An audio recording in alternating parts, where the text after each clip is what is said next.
是爱参礼甘水过冬，这是嘉义县阿里山乡文化部落悠游巴士推广阿里山著作真出名。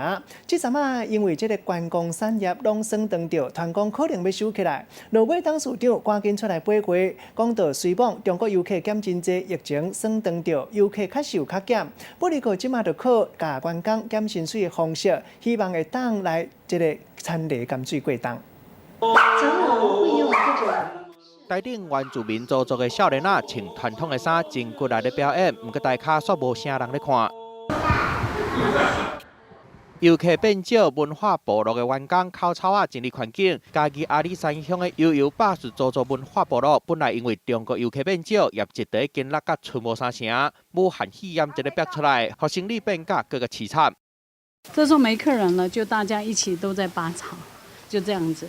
收入减真济，员工的薪水路见报税也是共款爱出，实在互人强要袂动的，嘛有人传讲悠游巴士有可能会收掉。虽望董事长讲袂，不过嘛承认压力真大。一个月将近要200多万的一个薪水支付，突然的客人瞬间的不见了，对我来讲真的是个压力。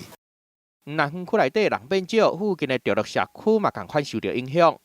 甚至我们现在礼拜1到礼拜5这段时间几乎都没有营业我们只接预约的团队因为实在是受到很大的影响。